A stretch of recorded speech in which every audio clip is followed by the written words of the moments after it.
everyone. It's great to have you here with us again. This is Joyce Davis, and I'm President and CEO of the World Affairs Council of Harrisburg. Some of you also know I'm Penn Live's Outreach and Opinion Editor, and I'm here in all those capacities right now because this is an important event that we want to revisit this issue of why so many people still are hesitant to get vaccinated. And to help lead us in this discussion and to help us better understand the issues, we have collected a great group of people here. We have physicians who can speak authoritatively about all of this. And we also have community activists and just people in the community who are prepared to share their own concerns, their own anxieties, and to seek guidance as we continue to battle this COVID-19 that doesn't seem to ever want to go away. So let's get started. We have as our experts here, our medical experts, Dr. Bolanle Lehman, who is the Chief Medical Officer at Hamilton Health. We have Dr. Cherie Livingston, an obstetrician gynecologist in Lidditz. And we have Dr. Jim Hurley, a retired surgeon who's in central Pennsylvania and has been really dedicating himself to educating his community about the vaccine. But joining us also, we have Dave Voltero, an old colleague of mine from the city of Harrisburg, who is now with UPMC. We have a dear and respected community activist, Marsha Curry-Nixon, who's founder of A Miracle for Sure. We also have Candace Rice, who's agreed to join. She's our programming assistant at the World Affairs Council and is my partner in crime, let's put it that way, as we try to deal with this COVID situation and educating our community. Lucy Molina, I don't think her camera's working. Yes, her camera's working. Somehow we got a miracle. Lucy is also working with us as an outreach, a community ambassador in our COVID project here. And we also have, I hope she'll be joining us, Raquel Villegas, who's a mom in the Stilton area, Lucy's daughter, and who herself is hesitant about the vaccine. Hi, Raquel, good to have you here. So I know you were working until 6, so great to have you here. So we have a good collection of people, as I say, for us to step into this. So let's start this way. Let's start with our experts. I asked the physicians to be prepared to simply share with us, where do things stand now from their perspectives? Are we coming out of this? Do we see more people getting vaccinated? Where do things stand? Especially since I now need a booster. Okay, so let's start with Dr. Hurley. As you look at this, where do things stand as you see it? Tell us where you are and what the community are that you're interacting with. You have to unmute though. Yeah, no, we all should unmute. All right, I'm a retired general surgeon here in Franklin County. Franklin County has an extremely low vaccination rate. We're around the 40% mark. And our positivity rate, in other words, the number of tests that are coming back positive, as of yesterday, are 14.5%. So about 1 in 7 are positive for COVID. Over the past several weeks, we've seen a large increase in our hospitalizations. We were down to about 3 COVID patients in the hospital. Now we're up to over 80. So at this point, we really are not getting much better, and the spread of the disease is really pretty rampant. And it's interesting, if you look at the surrounding counties, those with the highest vaccination rates have the lowest positivity rates. So that's a real, that jumps out at you. In Pennsylvania as a whole has a less than 10%, in fact, it's about 7% positivity rate. And we have nearly a little over 70% of the population that has at least got 1 dose of the vaccine. Franklin County, it's less than 40% have been vaccinated. And so our stuff is higher. Now, the other trend that is quite disturbing is that the age groups that are being affected, that are most positive, are in the 20 to 40-year-old age group. Those are the highest numbers of folks that are positive. Of course, the highest deaths are those in the 60 to 80 group. They have the most comorbidities or other diseases and problems. But the danger here is that the disease may sit around in the younger folks, and they're going to give it back to the older population. And so that's a worry. The other worry is that kids under the age of 18 the numbers are cropping up in those as well. And with us going back to school and everything, and those kids haven't been, the 5 to 11-year-old age group have not been quite ready by the FDA to get vaccinated yet. And so I'm really concerned about that as well, as those kids get into school and winter comes on and we're all put together, how that's going to react and what the numbers are going to look like in the next few months. Yeah, well, you've given that's some scary statistics there. 1 in 7, I think you said, in Franklin County. Wow, yes, and rural, but mostly rural area, right? Yes. Most of this is rural. Actually, last week it was 1 in 5. Wow. We were up to 19.1%. So it's come down a little bit, but again, they're with the small numbers in Franklin County, that percentage can move relatively quickly. Well, we'll come back to talk to you about why in a little bit, but let's bring in Dr. Livingston. Dr. Livingston, are things any better in your neck of the woods, so to speak?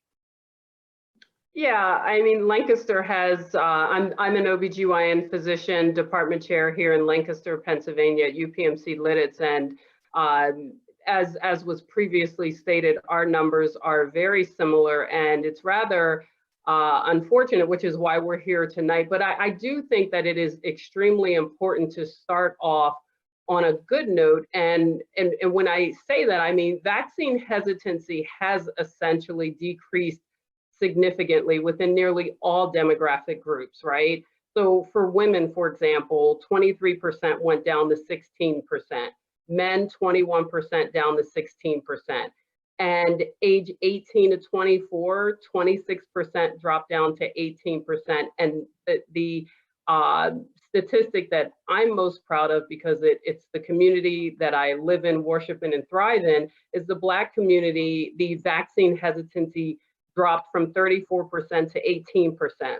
Wow. That's a 16% decrease. So I think that if there's any note to start on, at least from my end, it's recognizing that overall we're doing good. Could we do better? Of course.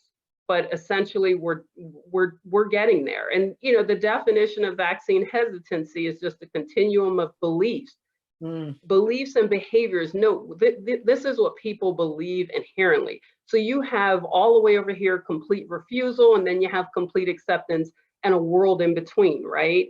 And so I think that, as was previously spoken, what's important is to empathize first, educate second. We can inundate with statistics and do all of the above, right? A, B, C, D. But the most important thing that we can do as healthcare providers is listen and understand the why.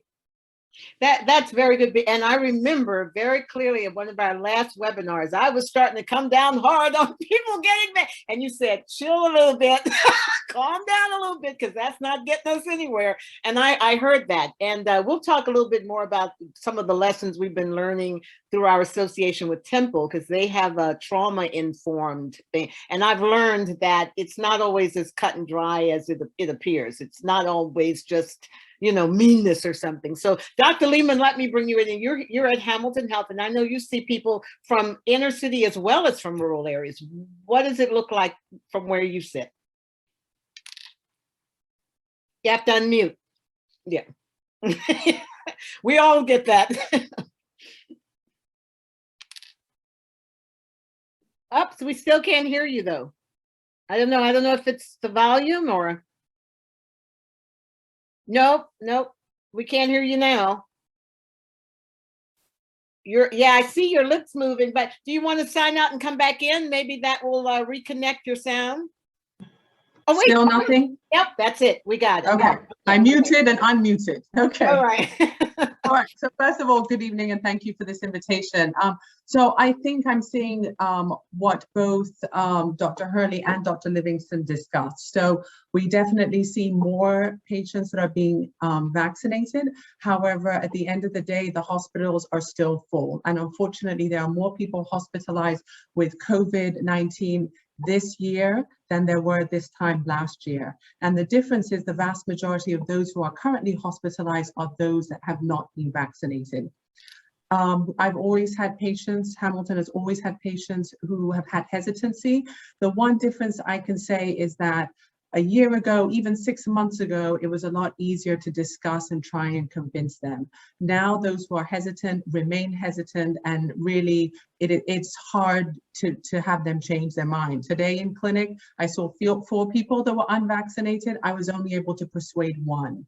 Usually I can persuade about 75%. I ask them questions, we discuss it, and they agree.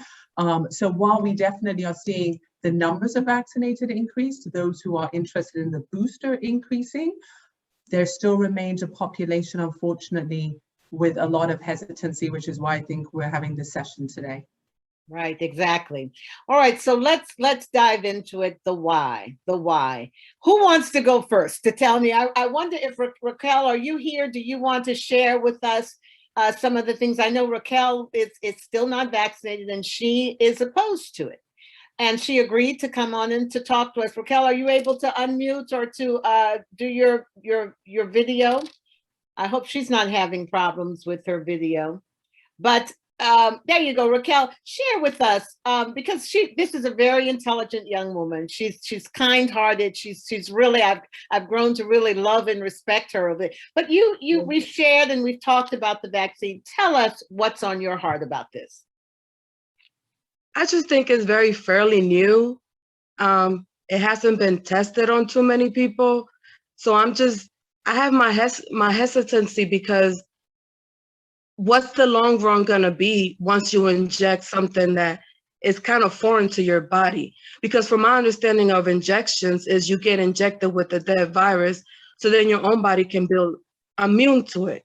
So I think it's foreign and too new to the environment for me to get injected with it. You know, Raquel, I'm going to tell you, that is a very good point that you're making, because let me tell you what my fear was at the beginning. I'm just going to share my heart here. Anything Donald Trump is pushing, I'm not taking. Okay? He brought it out first. He rushed it out, and Joyce said, nope. But these people like Dr. Livingston, Dr. Lehman, really corrected me. And they said, Joyce, this didn't just happen. So you want to share a little bit of the education you guys have given me? Dr. Livingston, you want to go there? Yeah, I remember that conversation very well, January of 2021. I think that you bring up very valid concerns when you talk about, the why and the quickness. 50% of the patients that I see cite that as a reason. That's the why, that it happened too quickly. But here's the good news.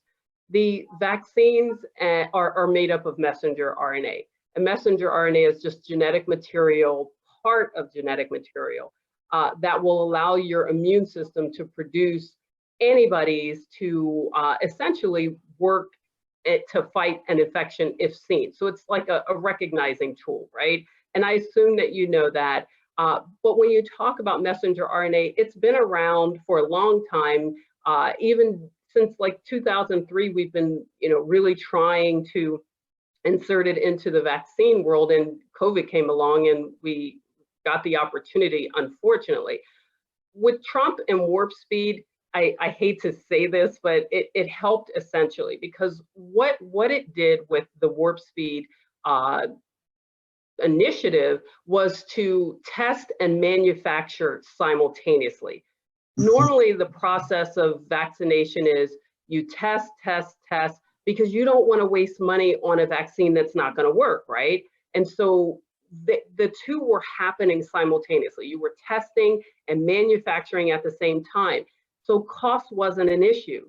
So that essentially the government ate the cost. And so if you tested it and manufactured it and it didn't work, well, oh well, we wasted the money. But because 1,000, probably upwards of that at the climax of COVID, 1,000 to 3,000 people were dying a day, we didn't have time to just test only. We had to test and manufacture simultaneously.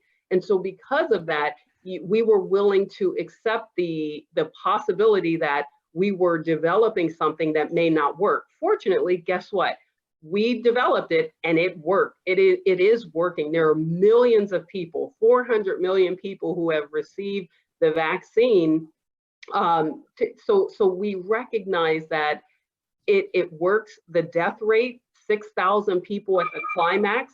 So it's more likely, you're more likely to die from the infection of coronavirus than you are the COVID vaccine. So when people ask about like the speed is simply a tactic, the warp speed tactic, which was test and manufacture simultaneously. If somehow you can just digest that piece of information, because that's all that happened.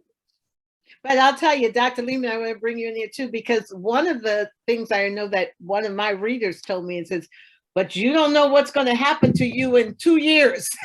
Something's going to come up and it's going to show that this wasn't a good idea. Do you want to talk about that?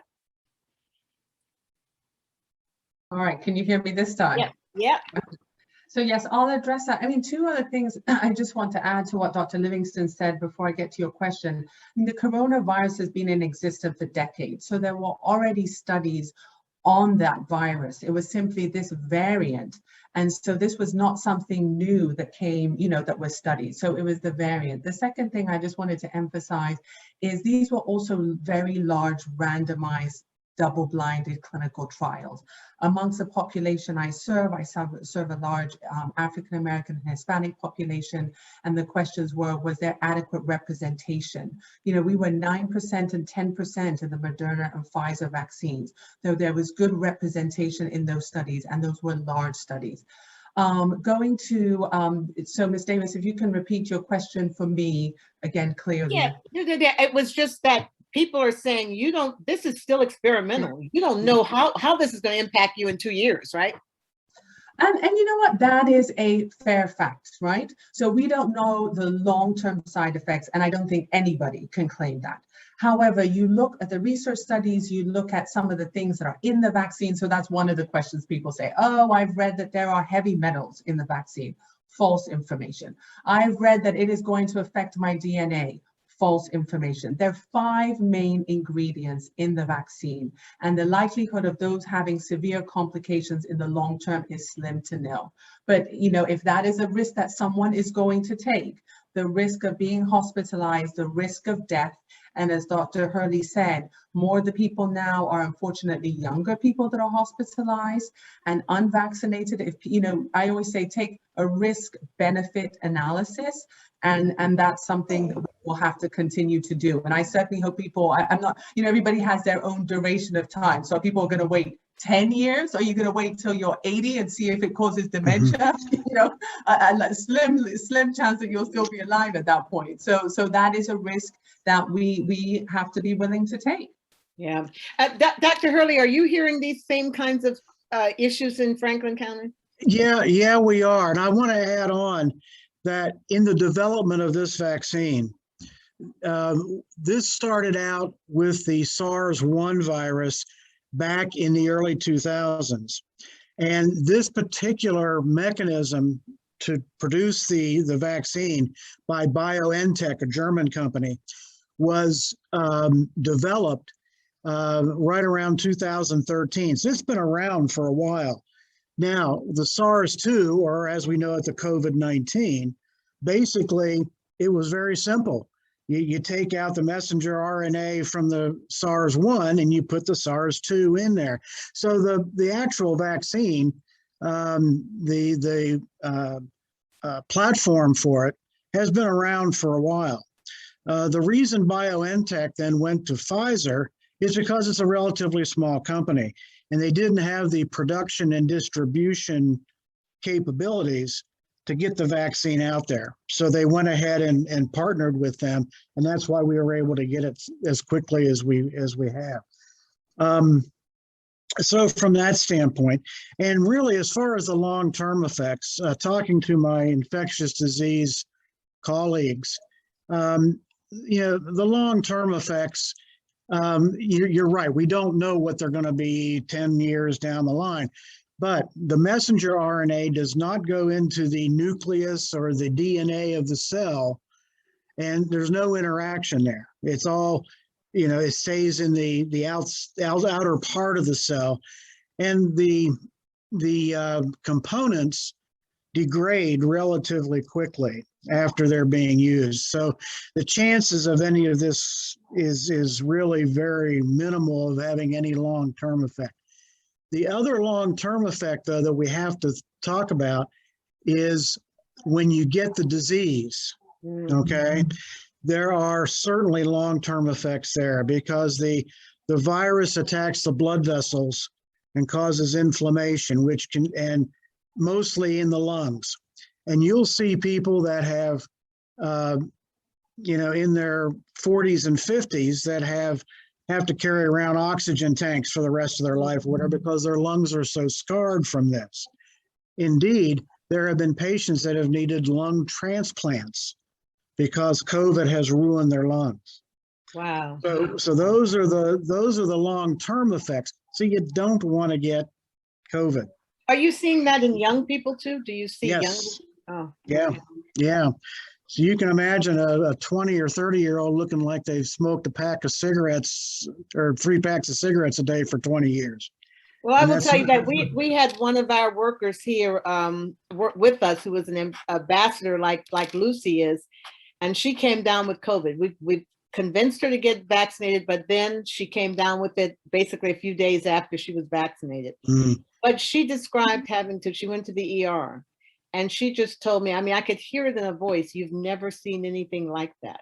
She says, "I've never been in a place." She described people on the floor screaming out. It was surreal what she was describing, and it clearly affected her. But let me bring in my other people here, Candace and David and Lucy. I'd like you to talk about what you've been hearing, because we've been out there trying to talk to people. I remember when we were at the Broad Street Market, and it impressed me how many young Black men that I spoke to, and I could talk to them like a mother, right? But they just didn't trust the government. They just, David, you're shaking your head. Have you heard that? Yeah, unmute. Yeah, absolutely. Yeah. So for a lot of reasons too. So even after the coronavirus was introduced into our communities and the news reports were kind of developing, we're hearing and learning more about the history, the context. People are quick to criticize and not trust the government. And, I'm here as a community member. I'm here as a dad. I do happen to work with UPMC Health Plan. So I have the benefit of having relevant conversations with my colleagues around the vaccine. But I also have to do my own research, and I had to learn quickly, but I had to fight my own biases. Now I had to learn, and also have been participating or at least viewing other webinars and forums, whether they're local or national, and learn about the history of how our government has done experiments on people. And African-American community has a giant mistrust with the government and with history. And some of it was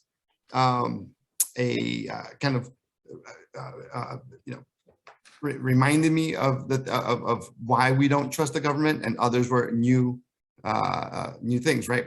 So for me, it was all about studying and learning and putting myself into that place. I have some stuff here where we're having a baby. My wife is 35 weeks pregnant. And so I knew the importance of, almost right away why I had to get vaccinated, but not immediately. Doing the research, I learned that the vaccine is safe, that it's important, and that it's effective. And it's safe because I had to learn that and it was talked about earlier, the vaccine itself has gone through the most extensive monitoring for safety in US history. It's effective because it helps us from getting sick and from spreading the virus among anybody that we're in contact with. And it's important because not only is it important to me or to us here, but it's important to protect our friends, our family, our neighbors, our businesses. And it's the best and only way that we're going to get our communities back on track. So, but I was skeptical. I can, without necessarily naming a friend, I won't make it a religious thing, but I will say there's the Christian side of me that when the vaccine was available, I turned it down 4 times and said yes the 5th time, only because I said, I think somebody else should get it first. Oh. And if you recall, there was, and I'm not playing, the angel and all this. I'm sorry. I'm just saying. Yeah, you are. But yeah.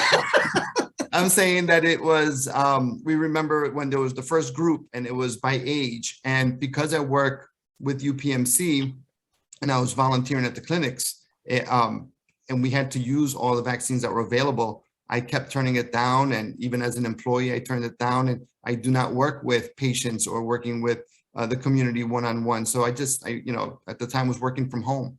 All that to say, I said, I think other people should get it. Other people, especially for families and for people that are immunocompromised. So that was not a word that I used before the pandemic. So I really had to just step back, and then we got pregnant.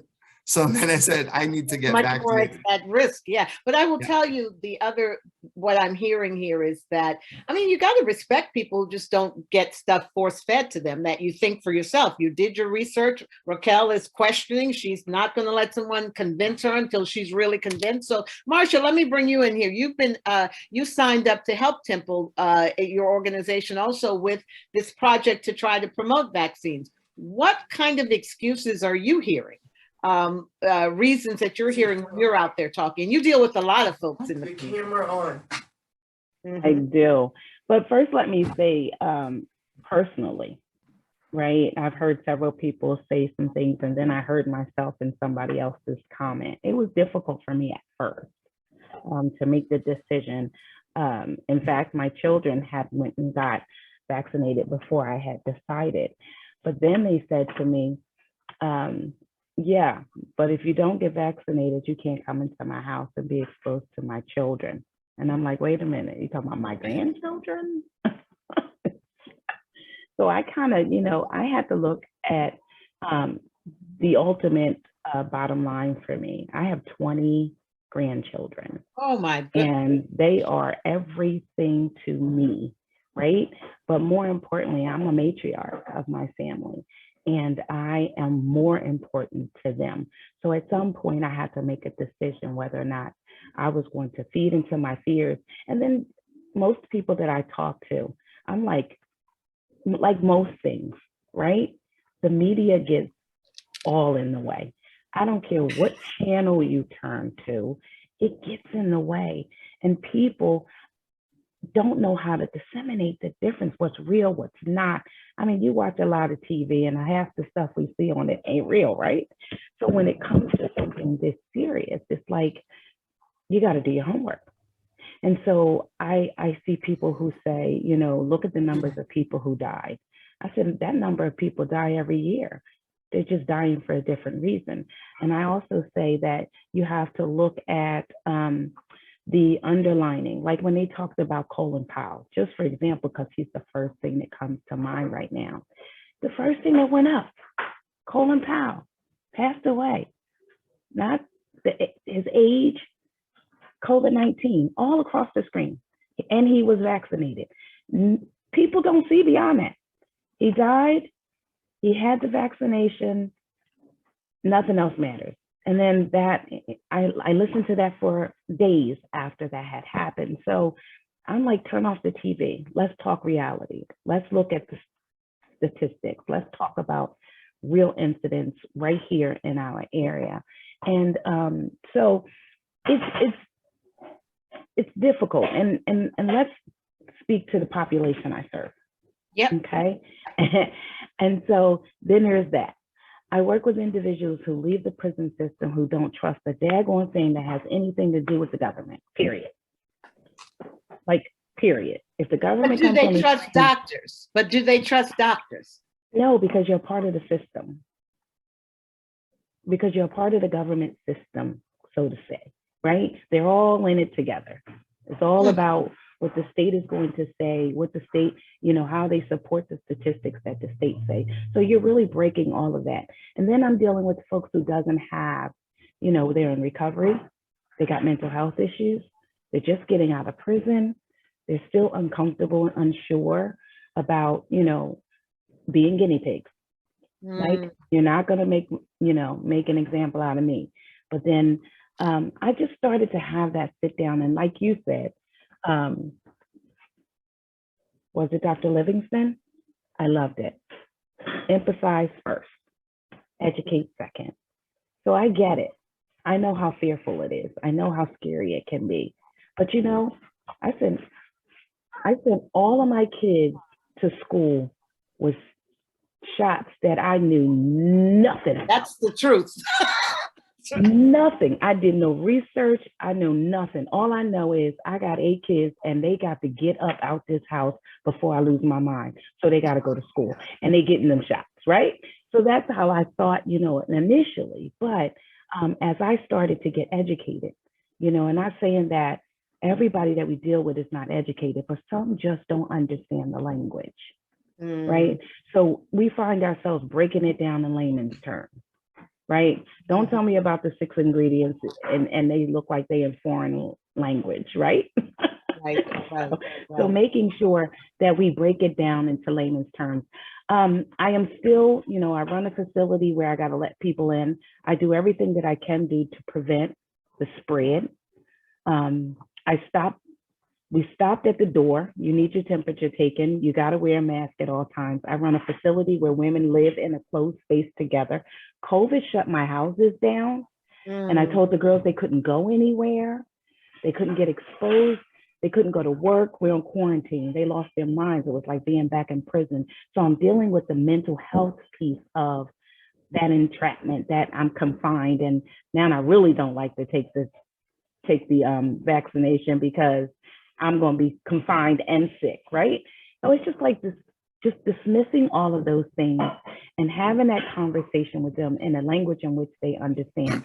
And Raquel, I absolutely understand what you're saying. And I even played that in my head. They can't figure out cancer, right?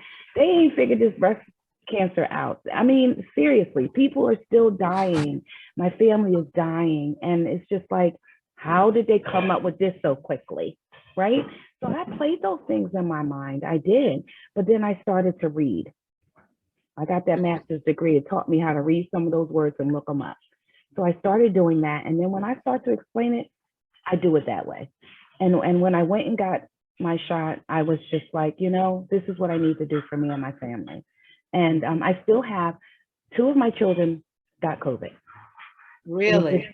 Scariest thing as a mom, my baby girl and my middle boy, and both of them pull at my heart in a different way. But I had to see that process through because I wanted that to be a part of the testimony as well. They weren't vaccinated and they had gone a period of time without it. So I think it's important for us to just make sure that we're telling real stories. This isn't television, right? Wait, Marsha, don't go there yet. I'm going to come back and let you tell me what you think ought to be done. Just to clear stuff. Hold it right there because I'm going to bring in Lucy. Lucy, I know you were okay from the very beginning, right? Yes, I very, very early on, I did get vaccinated. I do have some questions here that I draw out, about 5 or 6 questions. I'm just going to pull out what I feel that it's, for me, much more important. I would like to ask, is there a legal accountability for those that knowingly just expose others? Does that make sense? Well, yeah, that's kind of like, remember when AIDS was rampant and yes, deliberately. Have you guys heard of any legal repercussions for people who deliberately expose others to have you heard that that's happening, that people will deliberately expose others to COVID? So this is Dr. Livingston. Here's the problem. Most people who are infected with coronavirus express mild symptoms, right? You have mild symptoms, moderate and severe. So the folks that Dr. Hurley and Dr. Liman and I see in the hospital, they're usually moderate or severe. But most of the folks that are walking around with COVID are either asymptomatic, and asymptomatic, fancy word for without symptoms, or mild. So it's hard to attribute responsibility when people don't necessarily know that they have the infection. And that's why it's able to spread as widely as it has and continues to, because of the lack of outward manifestation. Most of us on this call probably had COVID. You know, we do this sort of look back in time and we're like, I remember when I had a sore throat and I felt fatigue. I mean, all of us, right? So I think that, well, I have not heard of any system in place where there's legal ramification for spreading coronavirus. And that's something that I get it. I'm sorry. I was just gonna say that's something Raquel brought up too. She thought you guys already met. This is Raquel's mother, Lucy. She thought you guys already may have had it, so you're protected. Right? And So my question was, I get it, it makes sense, I understand it, but there's some people that knowingly just take risk others. So how do we hold them accountable? You know, I can tell you of one case at my job. She knew and never informed me. Before I go to work, I have to answer a series of questions, wellness check, right? And I cannot start working until I answer all of those questions. So it's the honor system. So she knew that she had it. She knew that she had all the symptoms. However, at the end of the shift, she says, oh, I have a positive test. So we had to close down. And I was one of the ones that had to be on the floor scrubbing and, you know, to do the COVID cleaning. So it concerns me that how do we hold them accountable? So Lucy, who I want to hold accountable are the folks that created the situation where that person felt like they still had to come to work. You know, part of the issue is people of color inundate the entry-level positions or frontline workers, right? We're the ones that are in the front who have to go to work, who don't get maternity and paternity leave, who don't have the type of jobs that afford us the opportunity to go in and look our you know, bosses in the face and say, oh, I have this situation, please give me off. So the issue is so multifactorial that there's no way that, like, I know I as a physician would not, and you know, if I'm in the office and somebody comes in sick, the first thing I think is what lack of systems are in place where we have people who are sick, who have to send children to school sick, febrile with fevers, that we have to dismantle the system that exists that caused that in the first place. Lucy, was that the case? This woman really had to work, probably. I mean, she obviously had to. Well, on a personal level, I really don't know, and I can't speak on that. However, we have so many things that we work with the public so much. And I'm talking about me. If I'm honestly answering every question, even if I have a little sore throat, I'll include it. I was sent home. I didn't have anything. I was tested and it came back negative, but I did say, listen, I have a little bit of a sore throat. And they sent me home. It's that honor system. Well, some people will tell the truth and others won't. Let me bring Candace in here because she's been quiet. Candace, it's been our job to try to educate and to try to, you know, as part of our commitment to the Temple University project, to try to, you know, break through some of this. As you're hearing this, are you hearing anything that would be helpful for us as we go forward, or what are your thoughts? Yes, definitely on the shortened time, because that was one of my questions that I get told and asked about all the time about work. at work while I'm at work, and I'm just like, well, I'm not for sure I know this, but like, let me do more research. And so I think definitely using that information that we learned today about the reason like behind the vaccine and that the fact that it actually was already created, I think that's going to do wonders, because that's like the biggest thing that I've seen people say, that they don't trust it because of that. And so I think honestly that's like the biggest thing right there that people have told us. And obviously still the minorities do not trust the government, and that's something that we still have to work on and to create that bridge of getting them to trust that. That's a good point. I think that a lot more needs to be done to rebuild the trust with the medical community as well. I see this from Facebook, it's come in. This person says, I see problems even within the family that hears the few medical people who say I guess she means the vaccine is not needed. Dr. Lehman, what about your colleagues, some of your colleagues who may be giving wrong information? How do you guys deal with that? I mean, we even have an elected official, the coroner, who's been going around telling some people they didn't need to be vaccinated. They just needed to take vitamins. Well, I'm very blessed to not have that at our center. I mean, I think that is where you have to separate as a health professional, your personal opinions from the facts and from the data, and so that is the fine line. Like I said, luckily we have not had to address that, but if we would, I mean, we would have met with those providers. I mean, first and foremost, to discuss what their concerns were, what is the false information, and would obviously have had to inform them that they cannot share that false information. But fortunately, we have not been in that situation. Jim, have you heard of doctors giving out and telling people they don't need to be vaccinated? Not in my community. Universally, our folks are saying, get vaccinated.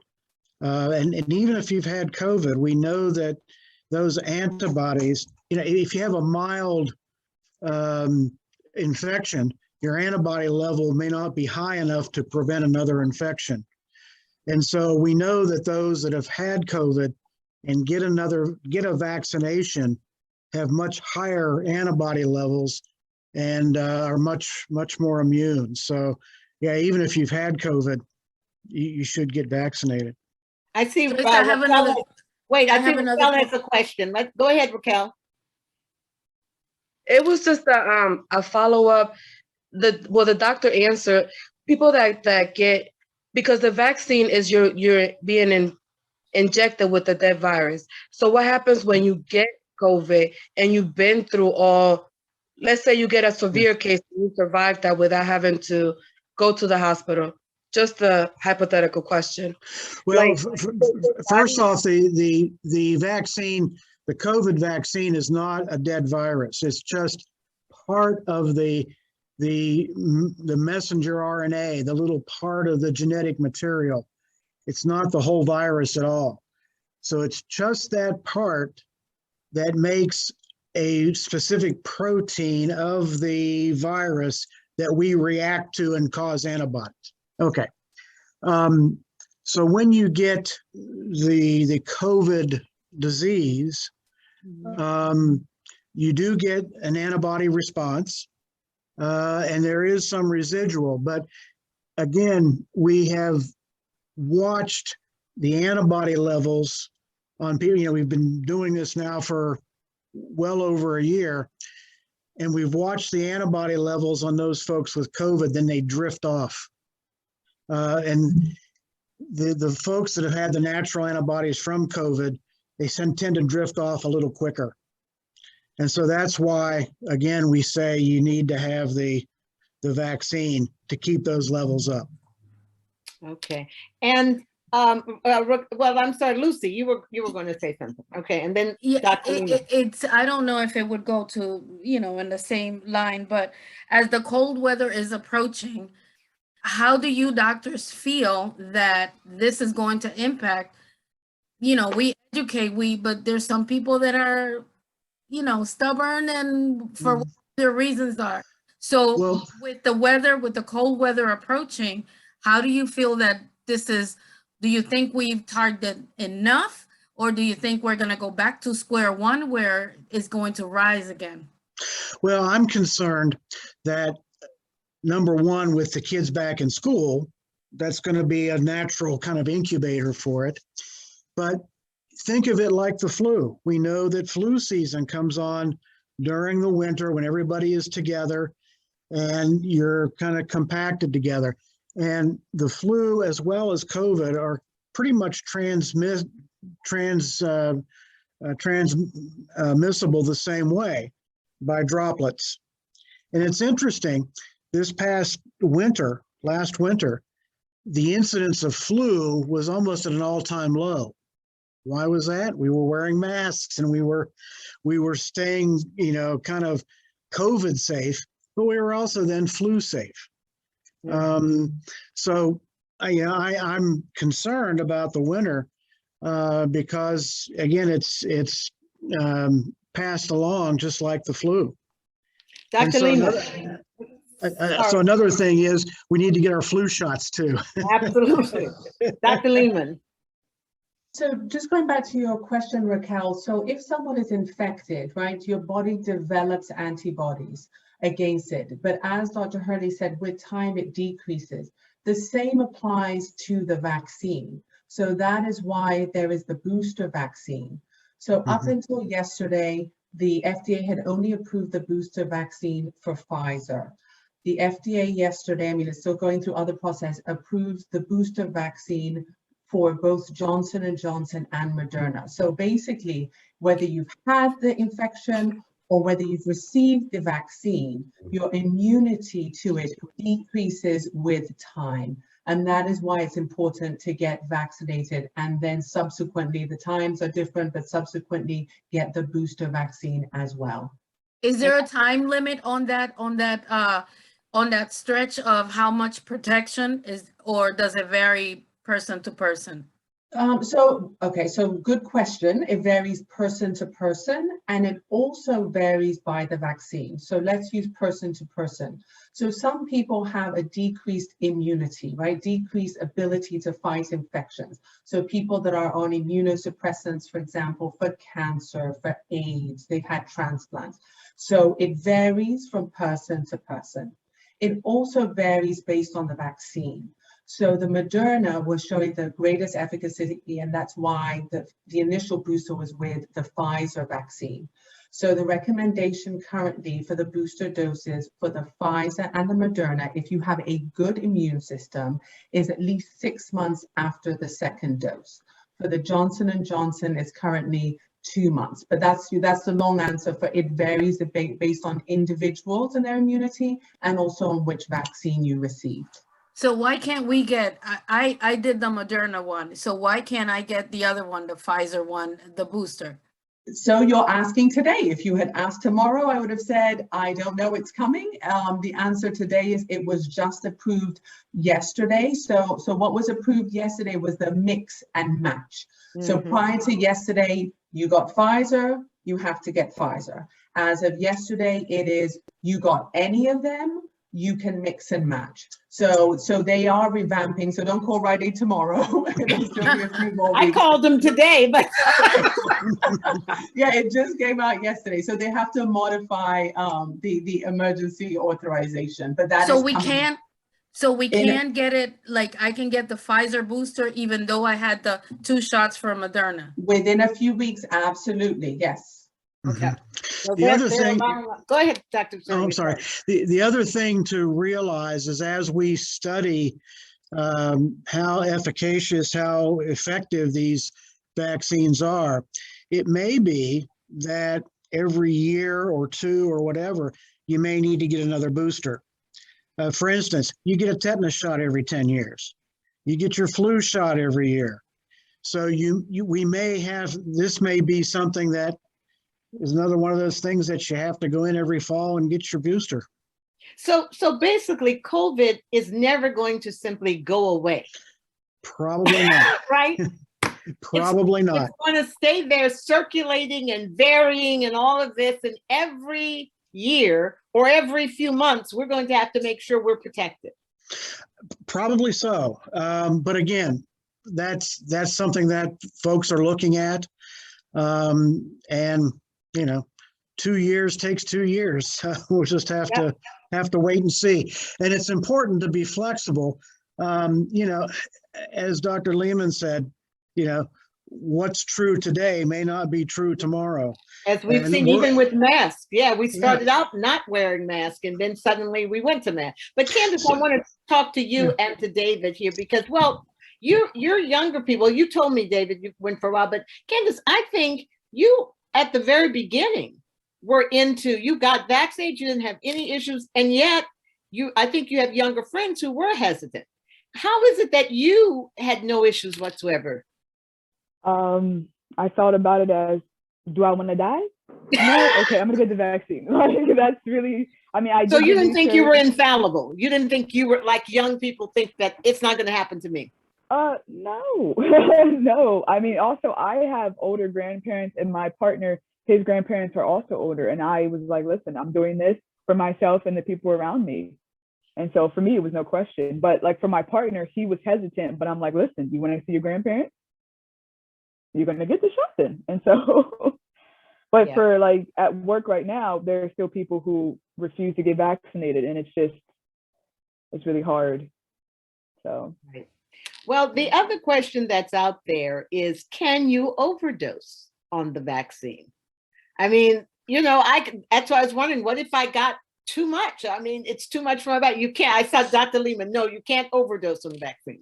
No. You can't. I won't go into a lot of detail. The answer is no, you cannot overdose. We're all like, give the short answer on that one. There are some things that we can speak confidently and just give the short answer. You can't overdose.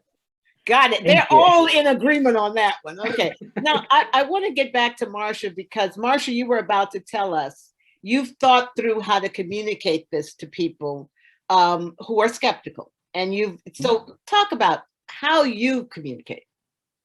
I think it's important to give real life stories and then have real accurate information. I had a young lady I interviewed to come into the house, and I knew I'd already was feeling some kind of way about the fact that she wasn't vaccinated. So we just had a real conversation.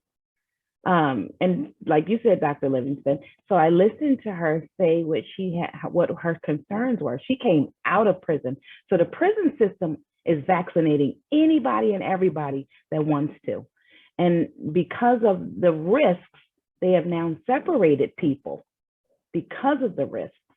So you don't want to get vaccinated? No problem. You go over there. You all stay on that side of the campus and stay that way. We can't force you to do it, but we'll do that. But I had that conversation with her, and she was like, when she said to me, no, just no, I don't want no parts of it. She left prison without getting vaccinated. But when I went over and I sat down and we had a heart-to-heart conversation. What are your concerns? So I think when I talked to her about some of the risks, some of the challenges, I gave real life stories about it. It made her feel comfortable. And I think that sometimes people want people to empathize, to understand what their concerns are, so that they can be heard. So I listened. My kids that didn't want to go and get it, I had a conversation with them. What are your concerns about it? And then my daughter decided to go. She's got 3 boys. So then she realizes, this is a risk that I'm taking. So I think the more we can make it personal, the more that we can make it more realistic. I don't know how more realistic it can be till you count numbers of bodies. That's, I'm just saying. However, people don't take that serious enough because it's not happening in their area, in their community. But when people started passing away in Dauphin County, and then the other part is I wanted them to look at it as if dismissing the fact that they died of COVID. I wonder if the doctors can speak to that, because if the media is saying they died of COVID or complications of COVID, how important is it for you to break that down to help them understand it with other underlining? Obama talked about the pre-existing conditions that could cause things. Do you find yourself taking time to explain the underlining part of that issue when people start to ask that question? Dr. Livingston, you want to take that one on? Sure, yeah. So I start off with just being very practical. And, you know, Arlene Geronimus talked about weathering, right? There was this concept 10 years, actually in 2010, she did some research and she talked about how systemic racism leads to a biologic weathering, our telomeres, which are little things that sit on top of our chromosomes. And, you know, when cells divide, the telomeres sort of shorten, right? And so when you're stressed, you're at increased risk for heart disease and comorbid conditions, and as Obama said, those pre-existing conditions. And so what I tell people who I'm sitting in front of is, because there are so many other contributing factors, if you were to get this virus, you might not survive it the way somebody who does not have the stressors that you have. And coming out of my mouth as a person of color, that has some merit because we just routinely would have similar lived experiences, right? And so the belief system is usually there, the trust system is usually there, and we have research to prove that if there's cultural congruence, then there is a tendency to trust more. And so when you talk about storytelling, that's extremely important. For me specifically, as an obstetrician gynecologist, I'm dealing with an extremely delicate situation, right? I love my pregnant people. They're just so wonderful because what happens inside of pregnancy, people check themselves. You know, statistically, 20% of women stop smoking, 15% stop using drugs and alcohol. It's a time where they say, somebody else's life in addition to mine matters, right? Yeah. And so I take full advantage. You talk about being an opportunist. I'm like an OBGYN opportunist, and I'm like jumping all over it. Like, yes, let's focus on, you know, wonderful things. And so when I tell pregnant people, you should get vaccinated, they look at me like, wait a minute. You're usually telling me don't consume this and don't consume that. Now you're telling me to tack on yet another vaccine, because we give tetanus during pregnancy, we give flu shots during pregnancy, and you know, all the wonderful interventions that we take advantage of during pregnancy, and getting vaccinated with COVID is surely one of them. And why? On September 27th, I think it was, the CDC put out this urgent call. 125,000 pregnant women have laboratory tested positive for coronavirus, 22,000 hospitalized. I'm talking pregnant women alone.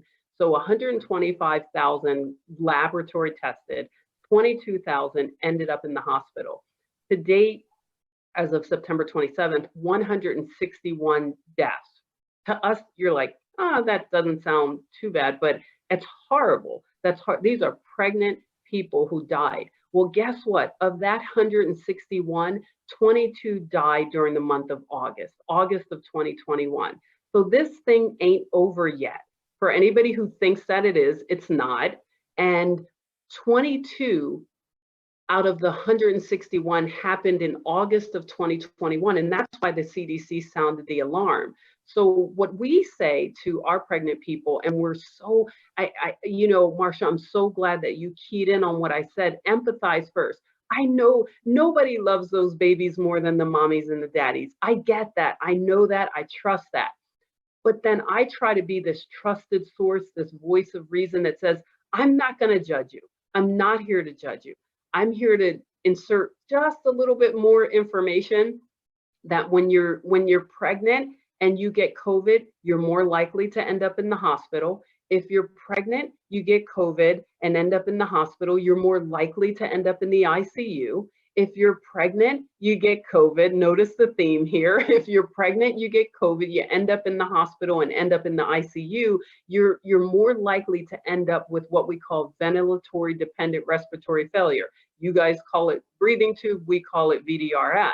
And so can you imagine how I, as an obstetrician, have to walk into an intensive care unit, seeing a gravid woman, 32 weeks, 33 weeks pregnant, struggling with the debate, do I deliver the baby and have the baby live in the NICU and struggle with life? or, just continue to fight. And obviously the goal is to just, you fight for the two of them. But it is, you talk about an immunocompromised state, pregnancy is it. Pregnancy is it. And then you tack on being a pregnant woman of color, back to the weathering, it's just overwhelming. And so part of what I do is not use scare tactics, but just help them understand their why. People are so afraid. We have over politicized this thing. I talk about this COVID vaccine more than any vaccine that I've ever discussed in my medical career. I have 4 children. I'm a doctor. I march them into their pediatricians, and I barely ask questions about the vaccines. You guys did not hear me say that. And I just put their little deltoids up, and they're like, screaming and yelling, and they're getting their injection, and I don't even bat an eye. So I expect, like, people have sat and listened to this COVID vaccine over and over, and every time you turn it on. So I think people are just worn out, but we can't stop. I know they're worn out, just like we're all zoomed out. We're vaccinated out, right? But we can't stop because people are still ending up in the hospital. They're still ending up in the ICU. They're still dying. And as Dr. Hurley said, we do not know the long-term side effects. And that's the part that scares me the most, which is why when Pfizer and Moderna say that 5-year-olds to 12-year-olds can get vaccinated, my 9-year-old, well, 8, soon to be 9, 12, twin boys will be first in line because I trust it. And if I'm taking my twin sons, who have me wrapped around this little finger, when I take them, that there's some level of trust present.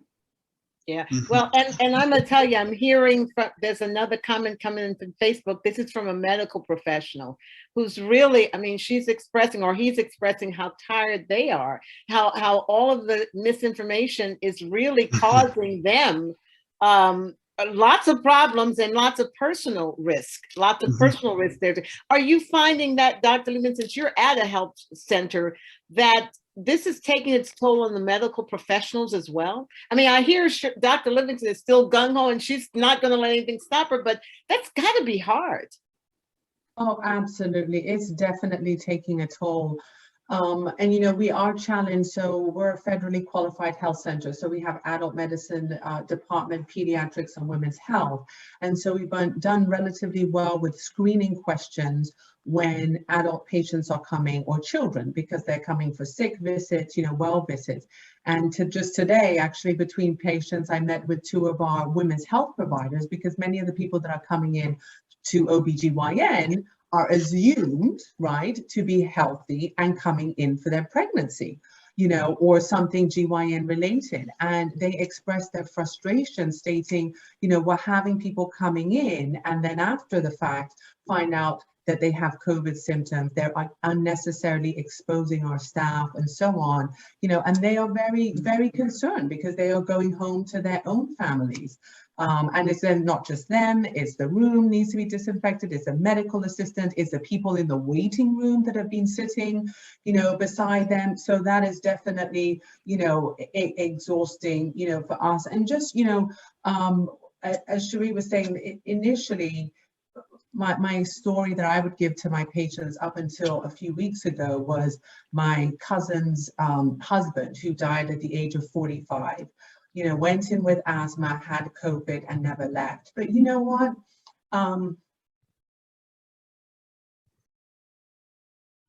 Pardon me. That's all right. Yeah.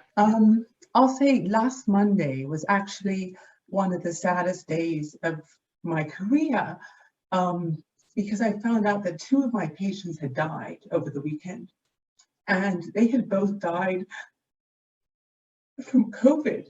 And, I have many people that die, but 2 in a weekend and 2 from COVID, and I don't have to, but I called to pay my condolences, and it was terrible, so we really, and I'm sorry, this is. No, we understand truly.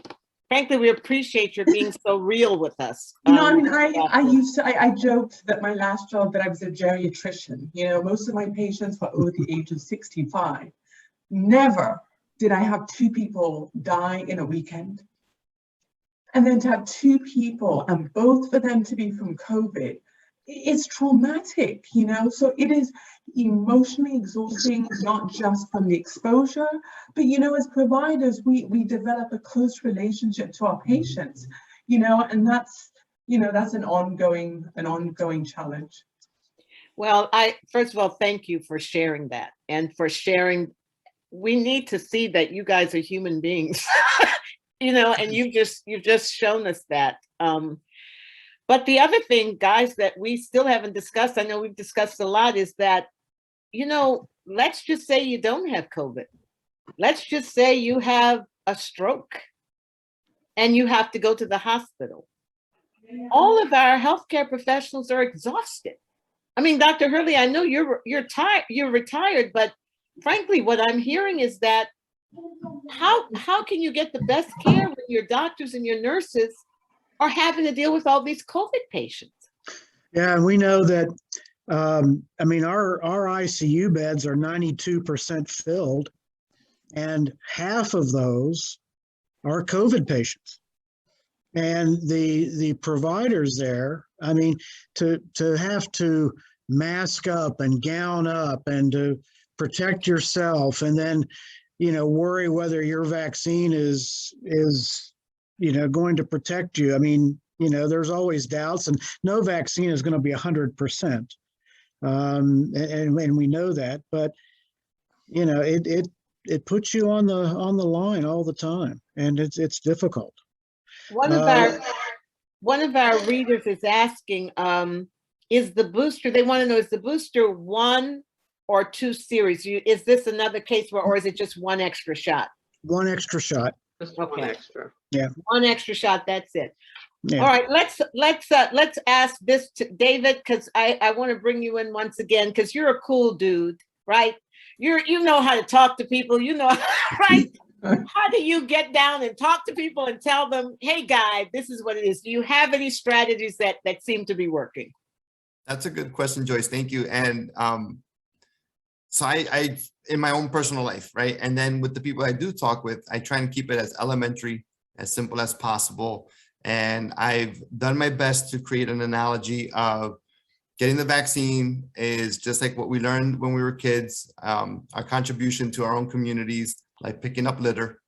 You know, you do your part. That's what we have to do. We have to do your part.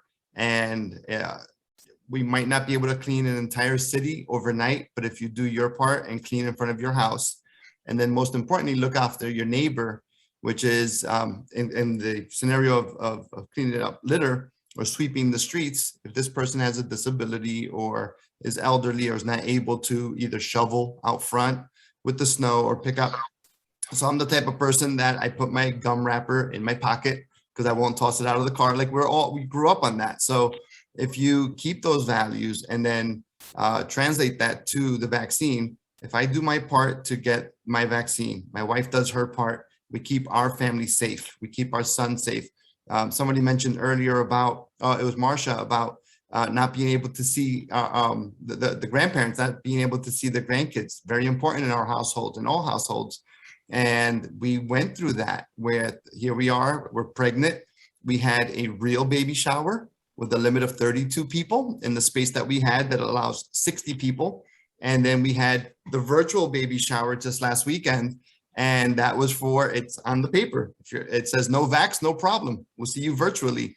And when the grandparents come from a little place called Florida, that they're coming up here in November, yeah, they quickly, now they're both vaccinated. They weren't before. But back to the question, do your part. Clean your neighborhood to see the rest of the city be clean. And if you get vaccinated, using that analogy, and have people in your household and your block and your neighborhood, we could get to a point where we not only are we all vaccinated, but I mean, and we've all seen I don't know if it's a story, but the analogy of the seatbelt and how people were resistant to a seatbelt many, many years ago. It feels weird. It wrinkles my clothes. How's it? And now it's the law, right? It's mandated. So, and you would never think to leave the house without putting on your seatbelt, or your kids correct you. Make sure you put in your seatbelt. Make sure you're not texting. And so it is something that we could be educated on. So absolutely. The lesson is do your part, and doing your part is getting vaccinated to stop the spread. Joyce, I would like to ask the doctors one more question. If Go ahead. Go ahead. So have any of you as doctors had a situation where a child expresses that they would like to be vaccinated, but it's the parent that says no? I've heard of several along those lines, and it's going to become more of a problem as the 5 to 11-year-olds come through, and the parents say, "Oh, I don't want my kids vaccinated." And the kids, you know, they may want vaccinated. They're going to see their friends vaccinated or whatever. And there are some teenagers, if you're under the age of 18, you have to have your parent sign. And I've heard of some kids that really want it done and their parents won't sign for them. So that's pretty sad. Interestingly, I'm a bit of a historian, and I love history. But when the polio vaccine came out in Pittsburgh, back in the late 1950s, it was unproven. There were these double-blinded randomized studies and scientific peer review stuff. But Jonas Salk, he actually vaccinated himself and his kids first, and then he announced it to the public, and 7,500 parents brought their kids right to his doorstep to get vaccinated with this unproven, untried vaccine. And, you know, polio at that time, most of you are too young to really remember much about it, but it was a devastating disease. I have photographs of gymnasium-like rooms filled with iron lungs with kids in them. And it was a terrifying thing. But Jim, So wasn't there another story too? Was it a president or something who waited to get the vaccination, and then it was too late, the child died? Was Yes. that polio, or maybe that was another vaccination? Well, and diphtheria was much the same way. And diphtheria was even more of a problem because the throat would swell and the kids would actually suffocate in their beds. Oh, So you can imagine being a parent and so when the diphtheria vaccine came out, people lined up for it. So it's amazing now that our pandemic has killed more Americans than the Spanish flu back a century ago. wow. It killed about 670,000, and we're well over 700,000 now. Wow. And no way to stop. So this is a bigger hit. Yeah. I than think what the someone is Spanish saying flu here, was. George Washington supported smallpox vaccination. Smallpox was wiping out his troops. But I for some reason, maybe it was Benjamin Franklin or something that waited to see how the vaccine would work, but waited too long. And when it came time to vaccinate, his child had died. You know, Yeah. there's something like that in history. Yeah. I don't know, with the regret. Yeah. And here it's like a domino effect, right? These kids have their own minds.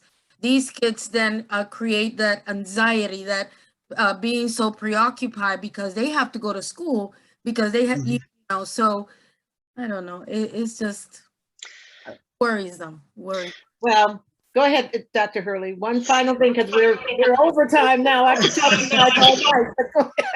Well, it's just sad the way it's been politicized and that people distrust it.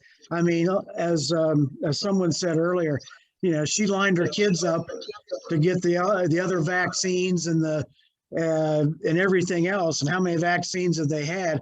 And now they're hesitant about this one that's killed more than the Spanish flu. It just it's not logical to me. But then again, I understand the anxiety, and I agree that we have to be empathic with these people, but we have to educate them. Right. And there's so much false information out there. But frankly, guys, that's why I salute Raquel, who you can see is a beautiful young lady. She's got a lovely family. You haven't seen her daughter, lovely daughter and son, and truly, you know, truly a very, very intelligent person. The fact that she would come here and share with us, and Raquel, you know we love you. So I'm hoping we change your mind. No, you still have, we're going to keep working on you, though. It's my fear that it's my fear that I understand where you guys are coming from. Like polio, it's been around, it's well tested. This is something brand new that it's like, well, what happened to AIDS? Why haven't they found a cure for AIDS yet? Why haven't they found a cure for cancer? Why are people dying? You know, for simple things like that. And it's like, oh, COVID's out. We got the vaccine. That's the cure. I'm very skeptical because how is that? Like, But how? Raquel, Remember, but they have Raquel, found a listen. cure for some things. They have Right, found and that's what I was Yep. going to say. What they Go ahead. have learned, what they have done with AIDS, because my son is living with it for a very long time now. What they have done is they found a way to help people to live through it. And so I use that as an example as well. The same with cancer. I have a friend who has had breast cancer for years, but the medical research and the tests that they've done, she's living with it. She's celebrating life. So we've made progress in those areas, but that's a very good point. But we got to look at it that way. And I think the same will happen with COVID. They're going to do the same thing with COVID to help people to be able to live with. We lost people because they didn't have enough time to do that research. But I think that they'll get a handle on it and they'll figure out how to get people to live longer. It took 8 needles. I wanted to go to Africa. They told me I had to get 8 shots. Let me tell you what I don't do is shots, but I wanted to go to Africa. And I've been to Africa every year since. And if they told me I had to get another shot, I'm gonna get it because I got a house built in Africa. So it's just like, it's a risk that we take for what we want, right? For the convenience. But when it comes to life and those around us, we have to take a different approach. And I'll tell you, I'm a survivor too. I'm a cancer survivor. And any come on, Miss treatment, Joy. any experimental or whatever treatment, the most advanced, I was going to get it. And I'm alive today because of it. So thank you, Lord. Right. Yes. See? Well, anyway, I want to thank Dr. Livingston, Dr. Hurley, Dr. Lehman. We so appreciate you. You don't have to do this. You don't have to be here, but you clearly care about us. So thank you for that. Thank you, thank you, thank you. And thank you to David, to Lucy, to Marcia, to my assistant, to Candace, and to our dear Raquel. Raquel, we truly, truly embrace you. We really want you to stay around and your family to stay around. I'll be around. All right. So Lucy, take care of your daughter, all right? And thank you to our viewers who were here, our listeners and all that. We appreciate your tuning in and we hope you have learned something from this, all right? Have a great evening, everyone. I know we could continue talking. There's so much more to talk about, but we got to go and have dinner. Bye-bye. Bye-bye. Bye-bye.